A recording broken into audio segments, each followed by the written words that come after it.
kundi ko ginawa yun.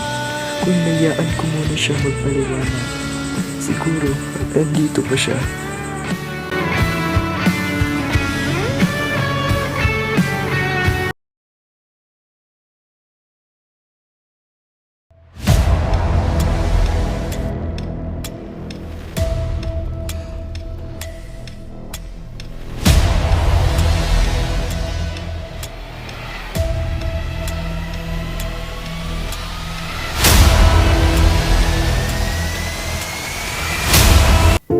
Medalya at sertipiko ang bawat sulok ng tahanan.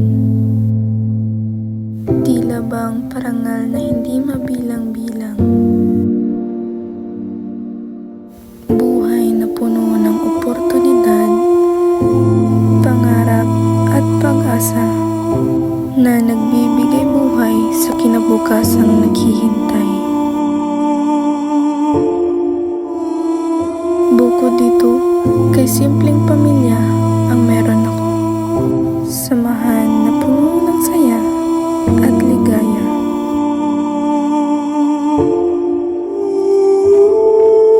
Ngunit sa isang iglap, Sintomas ng COVID-19 o Coronavirus Disease 2019. sa pagpasok ng di inaasahang pangyayari, nawala ang lahat na parang bula, nagkagulo, nagkatampuhan, at di nagkakaintindihan, at napariwara sa pagtaak ng landas.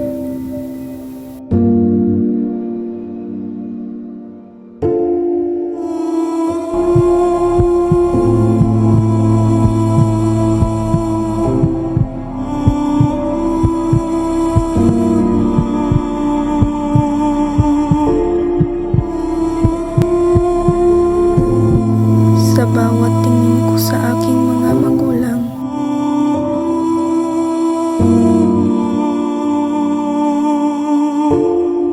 paaraw man o gabi,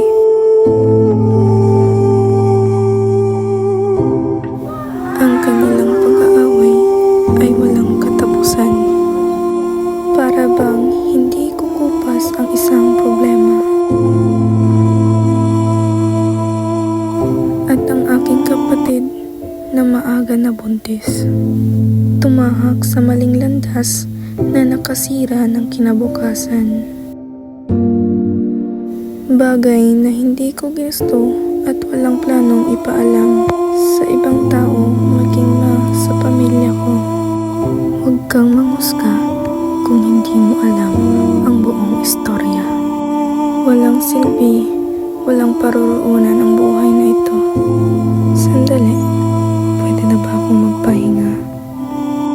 Ngayon, sabihin niyo, masisisi niyo ba na nawasak ko ang aking dignidad?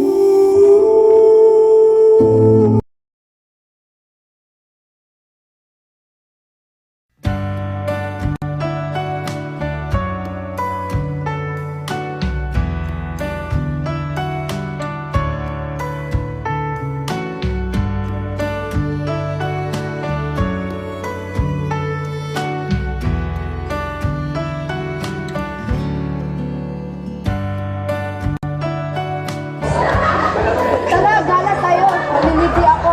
Tara, cutting tayo. Wala, cutting. May klase pa tayo ngayon ah. Quiz na nga eh. Oo nga. Sayang naman kung di tayo papasok. Mas importante mo pag-aaral. Minsan lang to. Ang saya kaya nun. Oo nga, mas okay pa rin pumasok. Tama, ang tunay na kaibigan ay hindi nagtuturo ng mali. Oo nga, no? Sige na nga. Next time na lang. Tara, pasok na tayo. Good choice. Mas masarap sa pakiramdam pag pumasok.